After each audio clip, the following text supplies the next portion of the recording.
You guys ever notice that the London 2012 logo kind of looks like Lisa Simpson giving a blowjob? Well, now that I have ruined the next few weeks for you, if you are a fan of sporting events, we are here taking a look at London 2012, the official video game of the Olympic Games. And it doesn't even feature Sonic, despite coming from Sega, so I'm going to get started here. I'm going to blow your mind. Please get out of my head, Lisa Simpson. This game is not horrible. I mean, it's not particularly good, but as someone who has played Beijing 2008 and Vancouver 2010, because I'm a sucker for sports games and the spectacle of human athleticism, this is definitely heads and tails above those. So what we're going to do here, I'll show you some of the events. There's a fair amount of events in the game, so I probably won't be able to show you all of them in one video, and as you know, like from the Olympics, a lot of them are very similar. Like all the running events are pretty much the same, all the swimming events are very, very similar. So what we'll do first is get started with you know what, let's do a new campaign. This is basically the Olympic Games. It's going to take us through all of the days of the Olympics. I can't remember how many there are, and every day we're going to do 2 events with our country's athletes, although they're not really the athletes, they're just like standard kind of generic character models with generic country-specific names. But we'll get started here. And we'll play on medium, because that should be easy enough for me to actually do fairly well. So we got a lot of countries here. Obviously, I'm going to go with Canada. And one thing I want to point out, just before we get into the gameplay, is that the presentation in this game is really fucking superb. And there are, I'm going to say a fair amount of positive things about this game. Don't take that as a recommendation to buy this, because there is a very, very small percentage of the population who is going to feel good about spending $45 on a game about the Olympics. But I am kind of impressed with parts of it so far. And the presentation is definitely something where Sega's gone the extra mile. Commentary is really good. They really go, and I think as far as they can, towards trying to match the kind of like spectacle of the Olympics. I don't know. It's pretty good. They don't actually show off any opening ceremony stuff here. It's just like a panoramic of this stadium. Anyway, here's what we're gonna do first. We'll customize our team, so you can see we can choose one athlete for each one of these events. I've never actually seen the vault. That's weird. And as far as I know, these are not real athletes, but I'm honestly not that familiar with the Canadian Olympic team, so maybe I'm wrong. So let's take our diving dude, Willie Martin. We can edit his type. Oh, that guy's not my type. That guy's not my type. That guy's my type right there. Can you have earrings if you're a professional diver? I don't know. His eye color keeps changing on me here. It's weirding me out. And we can edit his name, for example. Oh, let's make him... Oh, I guess I could use my keyboard for this. I've been using a controller so far. William... Buttfuck. Okay, we couldn't get Buttfucker in there, but that's alright too. William Buttfuck. I really did not expect that to work. Let's check out maybe the track team. Yeah, and let's just edit this dude's name from Antoine Jackson to Antoine. Come on, where's Antoine JACKOFF? Okay, I thought there would be some kind of like filter. Turns out there's not. But then we'll just get started here. So you can customize your athletes. That stuff isn't important to me. What's important to me is the gameplay. So every day here, we get to select 2 events for us to play. Now, like I said, I'm not going to show off all of them, but we will show off. Let's start with the men's 200-meter sprint and the men's archery individual events, so you can see this. So every day, you take 2 events, and you have to go through qualifying and finals. So in the first round, you have to come in the top 4, and then that will qualify you for the finals later, where you can actually win some gold medals. So I guess we are going to start with archery here, which is an event that I haven't had a whole heck of a lot of fun with. It's a little bit, I guess, basic, you could say. But like I said, graphically, I don't think this game looks fantastic, but from a presentation perspective, I think it looks alright. And the commentary, you'll probably won't get to hear too much of it because of the fact that I am talking over top of it. Man, that guy looks like a baller. Paul Gagnon. Okay. So to play the archery game, we just pull our right analog stick back, and then we'll aim here using the direction of the wind. I've found this fairly easy so far, but I'm not going to stress out too much right now because it's just qualifying. It always amazes me for this archery event. Maybe I'm just missing something with competitive archery, but how the wind direction changes so drastically from shot to shot. So we'll take our last shot here, maybe like this. Ooh, that was terrible. That might actually be the worst shot I've ever done in the archery game. So after the first round, we are in 3rd place. Worth noting that this game is pretty darn easy on medium. I basically, every time I've gone through the entire Olympics, I've turned Canada into a absolute Summer Olympic powerhouse, which, if you're not familiar with the world of international sports, is not necessarily the truth. Although we do alright for ourselves. Let's maybe try, like, this. There we go, right in the bullseye. I'm not sure what happens, like, if you can even hit that black mark in the center. If you do, maybe that's worth extra points. But Suffice it to say, if you've ever played any kind of video game featuring arrows or darts, the archery minigame is probably not going to be that difficult for you. And I mean, when we're talking about games based on the Olympic Games, we shouldn't be calling them sports games, basically. What this is a minigame collection. And how you feel about minigame collections is gonna... Oh, it's horrible. It's gonna go a long way towards determining how you're gonna feel about a game like this. Again, very few of you are gonna feel good... it's terrible. About investing $45 in a London 2012 game. But for those of you who are maybe A, rich, not very good, and B, you know, way into the Olympics, perhaps you will find yourself having a half-decent time here, as I have. I actually picked up this game because good friend and bad influence Michael A.L. Fox was like, hey, we should do some videos on London 2012. I bet that game is going to be really bad. That'll be funny. Instead, we bought it, and now we're like, okay, we'll still do some videos, but the heat of the competition is going to be on now. So look forward to those coming soon. That was another horrible shot. I don't know. I guess I'm letting the pressure get to me right now. But as long as we qualify, it doesn't really matter. So let's just drop this one like here. 9 points. That should be enough to get me in the top 4. Not going to stress out too much about my positioning. 3rd place, that's fine. Not substantially far behind the 1st place either. So that's the archery. All the archery events, there are men's and women's. They all have exactly the same formula as that. So very, very simple. Easy to get a hang of. Once there's a tutorial, once you finish the tutorial, which is like 10 seconds long, you can do it yourself easily every single time. So the one thing I actually do like about this game, from a gameplay perspective, despite the fact that it's repetitive, Antoine JACKOFF, why did I do it? Let's go through the tutorial here just so I can show you. Is that a lot of track and field games, you know, from years ago, and up until recently, were based on the idea that if you wanted to win like a sprint, you would basically tap the A button as fast as you could, or alternate tapping 2 buttons as fast as you could. London 2012 is more based on like rhythmic button presses, as you can see here. So what I want to do is tap the button rhythmically to keep it within this meter. If I tap it too fast, it'll go into red, and if I tap it too slow, it'll go into the yellow. So it's much less about like the actual physical strength of your fingers. Like I always found those games super annoying and like would make my forearms hurt after a while. But this game is a little bit more satisfying because it's more like a rhythm game. You're just kind of trying to keep a beat. And at the end here we lunge.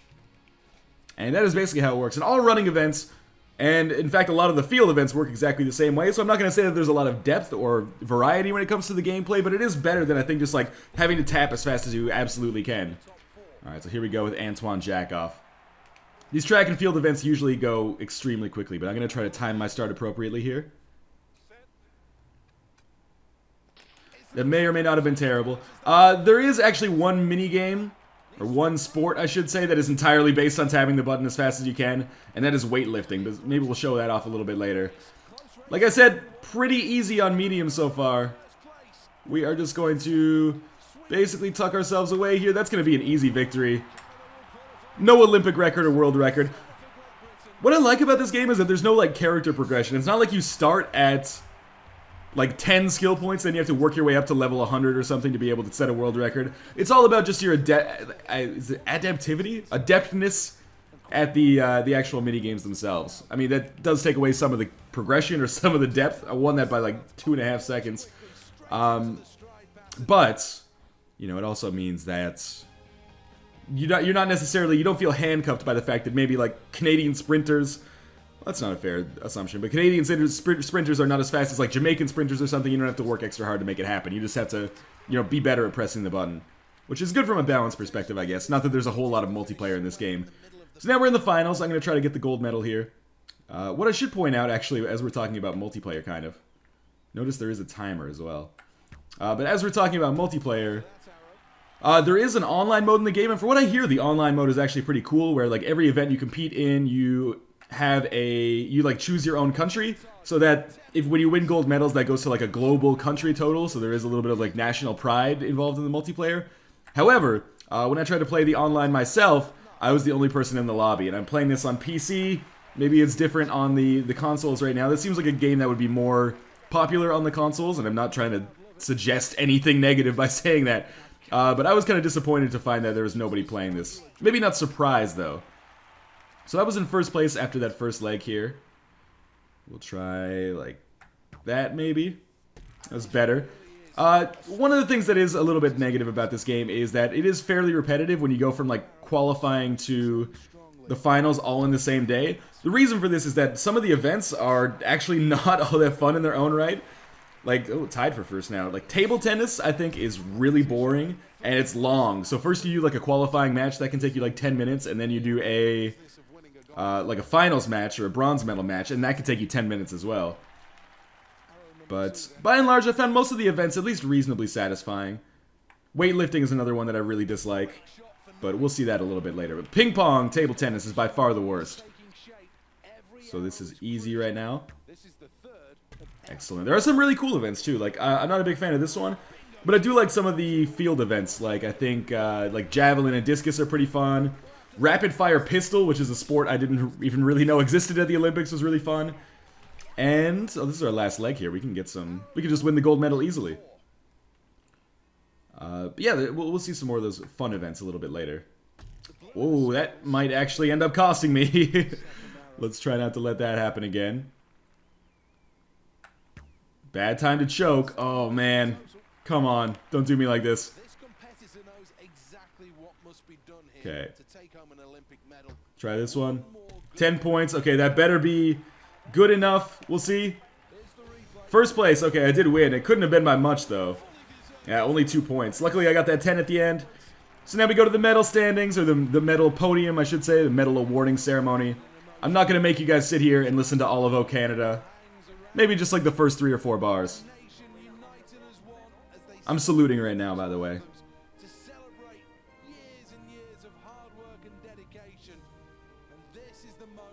Alright, that's enough. And at the end of every event, you get this like medal total that gives you a score as well as like where other countries are doing. And obviously your goal is to get to, you know, the top of the medal standings. Canada, as you know, a powerhouse in men's archery and the men's 200-meter dash. But after we finish this, we'll check out some new events. I want to take a look at the swimming, maybe a little bit of cycling, skeet shooting if possible, because Lord knows I will love me some women's skeet. Oh, I didn't realize that with the X button you can actually do celebrations there. That's cool. Okay, let's try to get a good start again. Alright, so the way the rhythmic presses work is kind of interesting too, is like, it's not constant, like at the start of the race you have to hit it a little bit more slowly to get it in that good bar. And then as it moves along, you have to hit it a little bit more quickly. This has been a good run so far, though. Oh god. This is not going to be a close finish. That was slower than my qualifying time, but it was reasonably good. That green line that you saw, when that shows up, that means you're in grasp, or the world record is within your grasp. So that was a fairly easy race for me. Like I said, have not had too much of a difficult time so far with this. So we will skip by this medal ceremony, and then Antoine JACKOFF, Olympic champion. You know, standard 200-meter race results. Canada, followed by Great Britain, and then Sweden. Yep, then... Oh, sorry, wait, oh, no, never mind. Okay, we're good. Cool, so we finished our first day of the Olympics. Now we can rinse and repeat and go to our second day. Retry tokens are basically used if you don't do as well as you wanted to do in an event. You can retry if you want to. So what should we try today? There's no need for us to do the men's 100-meter because we've already, like, it's exactly the same as the 200-meter. Let's take the men's 100-meter freestyle swimming and the men's javelin throw. So you can see this. My javelin game is a little weak, but it's okay.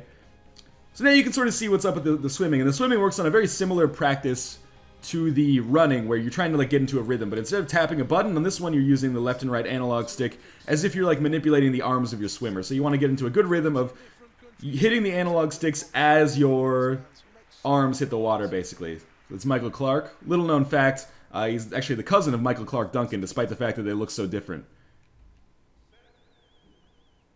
Okay, so immediately we're just tapping the button as fast as we can to get a good start, and then we are going to start rhythmically pressing these.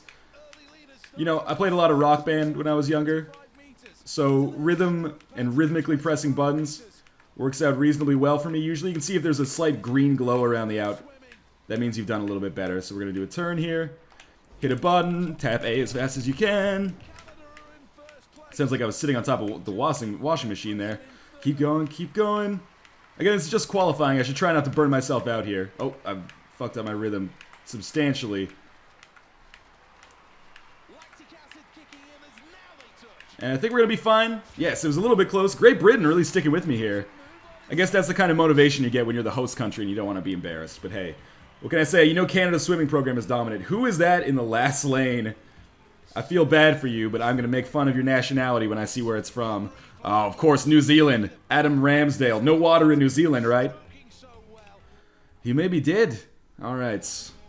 Now we're in the javelin throw. This is an event that I kind of enjoy.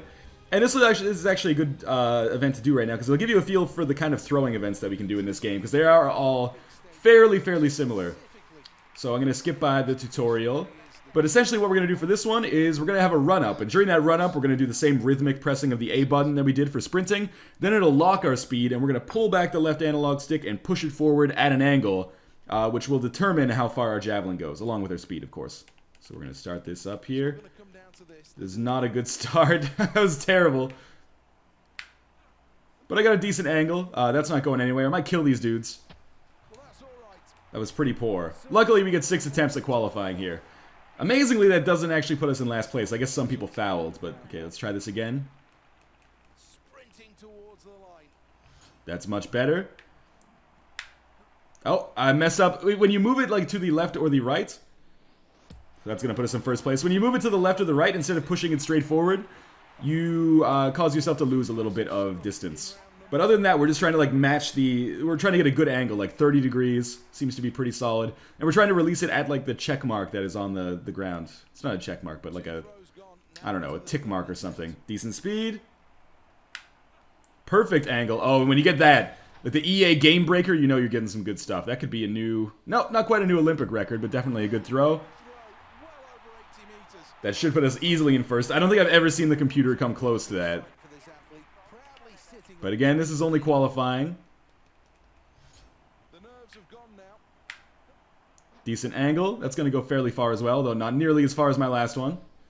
It's like 80 meters exact. 79.97. Like I said, no one would ever accuse this game of not being repetitive, but I am actually finding myself having a surprising amount of fun. Consider this like a tepid recommendation. And before people think that I've... Ooh, that could be good. Before people think that I've completely lost my mind, I'm not saying that London 2012 is like a... Oh, so close. I'm not saying London 2012 is like an 8 or a 9 out of 10. It's more like a 6.5 or a 6 when I was expecting a 4. Which is, you know, always nice when you wake up in the morning. That seemed like a really good throw, but I guess it didn't get the spinning thing, so... I guess I had a little bit too much left on that. But anyway, of course we are going to qualify here. First place. Was it even close? Not really. But they tend to bring it a little bit harder in the final. So after this, I think we'll stop playing the Olympic mode, and I will just show you some of my preferred mini-games or events from the kind of the pick-and-choose mode. So I want to show you guys like rapid pistol, maybe a little bit of the skeet shooting, which is kind of fun, as well as, I don't know, maybe something I dislike a little bit, like table tennis, perhaps. But first we're going to try to win this. I have kind of a history of choking in the finals here. So we're going to try to focus, get these rhythmic presses going. Oh, I messed that up substantially. I can never seem to get both sticks going at the same time. Okay. Oh, I'm a little bit back here. Oh, this is not good. Okay, here we go. Time for the push. Just good. Good. This is a great finish. Ah, second. Oh well. That was pretty close. I did kind of botch it a little bit there. But the 3 of us who did well in qualifying also did well in the finals here. So after this we'll finish. I'll get to go on to the javelin. Sadly, only a silver medal. But it's nice to see the host country actually finally take one. Kudos to you, Great Britain. And Germany as well. I honestly have no idea who the main players in world swimming are. I think men's swimming is the United States. Women's swimming is like the Netherlands. I don't know, but I'm kind of a sucker for the Olympic Games. I mean, Vancouver 2010 made the same mistake twice. Especially because that was like in my home country, and also I'm a bigger fan of winter sports than summer sports, if only because Canada usually does better at winter sports than summer sports. But you know, the Olympics are always exciting to watch. You know, rally behind your country. So we got a good here. I thought that was pretty good. Maybe I released it a little bit too early. Ooh, we're very slightly behind first place, but I mean that is the first throw here from Michel Luthi was actually better than any of the throws from anybody but me in qualifying. So Hopefully that score holds for them. And I can, you know, surpass that myself and then never be touched again. So that was pretty solid. 82.45. Well in first now. We'll keep this up again. That's pretty good speed. I can't believe I didn't get the slow motion for that one. I'm not sure. I guess maybe a little bit too much to the left again. But this is reasonably fun in spite of the fact that it is a little bit repetitive. I mean, 6 attempts at the javelin might be a little bit much for my personal taste. That's just too much javelin by my standards. Oh, that's going to be close, but not quite. But it goes by reasonably quick. I think this is a good game that you could have. Ooh, shit. Oleg Kachenko is very close to me here. I think this is a good game like for local multiplayer. It would probably be okay for online as well if, you know, I released that way too early. If there was anybody online. I mean, it wasn't like I was playing it at 4 in the morning yesterday. Even if I was, it's the Olympics. You'd think there'd be something of an international audience. Alright, this is our last attempt here. But yeah, with local multiplayer, I could see this being reasonably fun. $45. You know, maybe not so much. Oh, here we go. That's some good stuff right there. Close to an Olympic record, but I think it's the highest run I've had in this video, at least. So we get another gold medal to add to our tally. As usual, Canada continuing its utter dominance of the Summer Olympics as it has since the beginning of time. Absolutely. I don't like my guy's ponytail. I'm going to go into customization and cut that off. Okay, so let's continue here. Continue again. And let's just very quickly check out some of the extra events that we can come across. What about a campaign summary? Okay, I thought that maybe would give me like some kind of sports show or something which would recap what had happened. Okay, let's go to events play, and we'll make a playlist, I guess. Let's put in... I haven't done hurdles yet, so I won't do that. Let's put in trampoline, so you can see what somewhat of like gymnastics is like. Let's put in women's beach volleyball. No, we'll put in women's skeet, men's 25-meter rapid pistol, and maybe one other thing that we haven't seen too much of so far. Diving is very similar to the gymnastics. Let's put the discus, the men's discus throw. Cool. So we'll play 4 events, and then we'll end the video here. We'll play on medium, and we'll play as individuals, I guess. Oh, you can't do it like this, right? You have to... I think this is only the multiplayer mode. Oh, that is so stupid. Okay. 1 second. I think we have to go to party play. This got me the first time as well. Okay, we're going to go to events. And we're going to take 25-meter rapid pistol first. Okay. Yes, I want to include computer opponents. Just to give me something to strive for. So we're going to start with 25-meter rapid pistol. Or maybe we'll only do 3 events now. So what this is an event that I didn't even know existed, part of my ignorance. But what we basically have to do, we have a pistol. We have to shoot as close to the center of these targets as we can in a limited amount of time. Right now we have 8 seconds, but soon we'll only have 4. So this is just like a first-person shooter, basically. We're just aiming with the left analog stick here, shooting with right trigger. Oh god. The trick is that you just don't have very much time. Although, apparently the computer thought we had less time than that because they did truly horrible. So the shooting events, I think if you've ever played a first-person shooter, are pretty easy. But you do have to keep in mind that we have to go pretty... Oh, that was bad. You do have to go pretty damn quickly on these ones. Because soon it's going to only give us 4 seconds for 5 targets. Which is obviously less than 1 second per target. So, oh, that's pretty solid right there. Not quite perfect, but we're setting up a pretty insurmountable lead. 3, 2, so try this again. Go! Bad start. Came out of it decently, I guess. Man, that one computer got 47 on that. So yeah, like I said, you know, this could be a reasonably fun local multiplayer experience, I think. Passing the controller back and forth. That was also really good. That's better than a perfect score, technically. Where they go to decimal scoring, because the targets get smaller as rounds go on, too. 2, 1. So last one here. Yes, this is an event that I found reasonably fun, so I wanted to show that off. Pretty easy first place victory, because the computer is not so good. I could turn them up to hard, but, you know, I'm not trying to impress anybody. I'm playing London 2012 here, not, like, Counter-Strike. What else did I want to show off? Let's check out... Oh, I've never done Javelin Target. Let's try Trampoline. Freestyle Trampoline. Is that what I want, though? No, let's skip that for a second. Let's go to Skeet Shooting. And we'll start in this. I think if you ever played a first-person shooter before in your life, these shooting events are going to be reasonably easy, but they're also actually surprisingly fun. Like, these have been some of the most fun events that I've come across so far. So, the way that this is going to work is every time you press A, one of the skeet targets is going to pull and shoot up in the air, and then we're going to try to aim our crosshair and shoot it with the right trigger. And I don't know why, but I find that camera angle really satisfying when it shows the skeet target and like the bullet and the impact and the damage that has been caused to it. Here we go. Alright, that worked out reasonably well. Destroyed both of those targets fully. This isn't a scoring event where it's like if you destroyed the target fully, you get more points. It's just however many targets you hit. Single. Okay.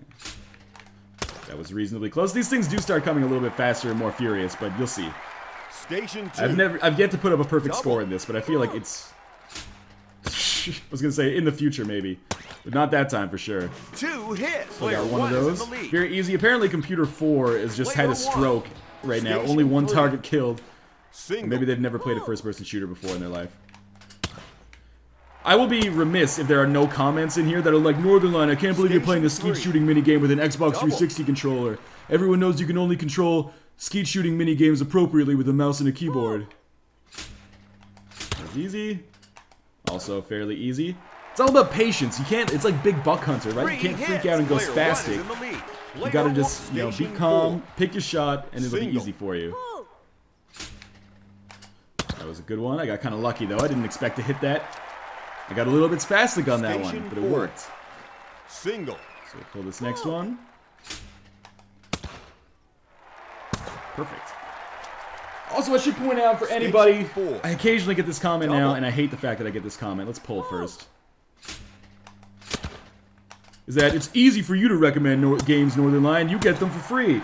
Well, smartass, I didn't get London 2012 for free. So when I say I'm cautiously optimistic or cautiously giving a reserved, positive opinion about this game, believe me, it is coming from the heart. 45 of my hard-earned dollars went into buying this game. And I am not totally remorseful about my purchase.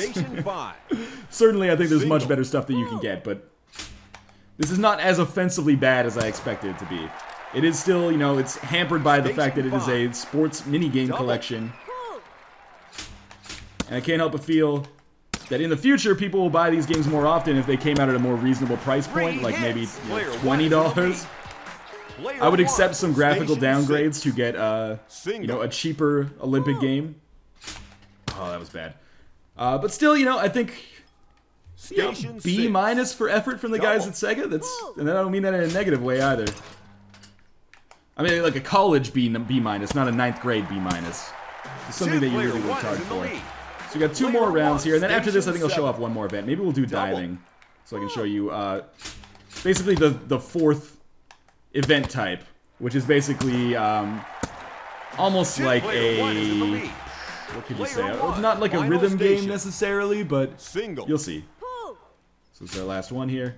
We are easily going to take this. I think we've got one more set, maybe of 2 ski targets to shoot. Oh no, it's only singles. Okay. So they come fast. Not bad at all. Like I said, this is super easy. We won very, very easily there by a fact, well, like by 30% or something. Actually, more than that. So we'll continue. That was super easy. We'll go back to our main menu, and then we'll play one more event. Maybe we'll do diving or something. Discus is fun too, but where's diving?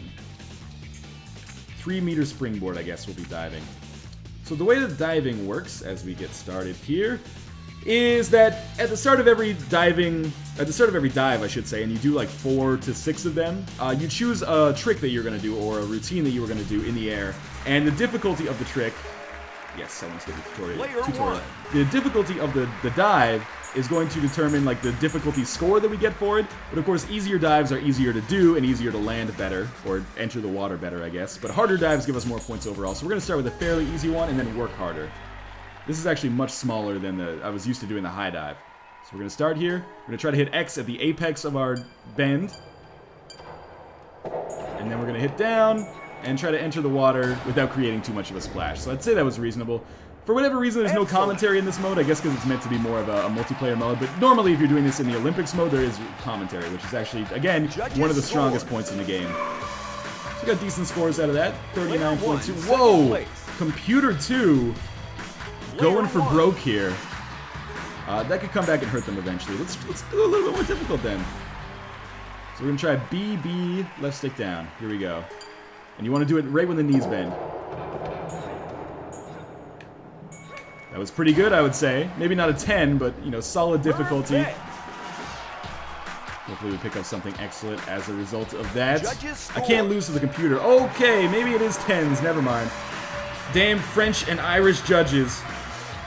Trying to ruin my score. That's going to put us in easy first.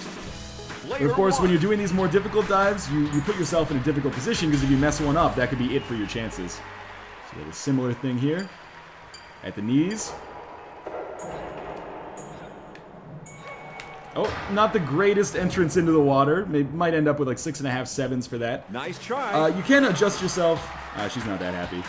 You can adjust yourself in the air to try to enter it more fluidly, I guess. That's okay.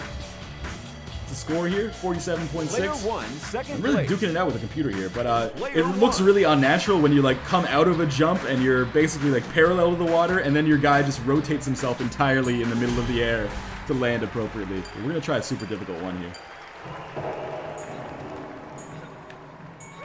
That went really well. I would not be surprised to see a bunch of 10s come out for that one as well. I'm not a diving expert. Judges score. What I'm trying to illustrate here is that this game is not all that difficult. Oh, come on. That was better than you're giving me credit for. Still, a score of 84 is fantastic. I think this is our last dive. Maybe we want to play it a little bit cool. Go for the Revolution 1.5 twist-in pike. I have no idea what any of this means. Here we go. We gotta hit those at the same... Oh, God, I botched it. Hopefully that doesn't cost us a chance at the gold medal. Nice try. I had to hit both of those buttons at the same time, like Y and B, and I think I maybe hit them too late or something. Judges scores. Great British judges, okay. I like them. Score's gonna be like 30. 12.5, okay. So we came in second place. Oh well. Let's go back to the main menu here, and I will wrap this up because I think this video has gone on far too long already. But this is London 2012. I would like to stress for the 50th time. Most of you probably do not want to buy this game, in spite of the fact that I'm saying that it's actually surprisingly okay. All I'm doing is expressing my surprise that this is not one of the worst games of the year. It's a decent amount of fun, it's not worth $45, but, you know, somewhat paradoxically, I don't feel bad that I spent $45 on it, if that makes any sense. If you are a huge, die-hard Olympics fan, I think maybe you could get some value out of this, but it's a hard sell at full price. But still, I think admirable effort from the guys at Sega, and hopefully, you know, for Russia 2014, and I've totally forgotten where the Olympics are in 2016, but hopefully those games come down in price a little bit, because I think we're coming to the end of the era where people are really going to pay $45 for an Olympic sports game, unless they are kids and their parents buy all their games for them, I should say. Whoa, kind of a slip there. But in any case, as always, thank you guys for watching, and I will see you next time.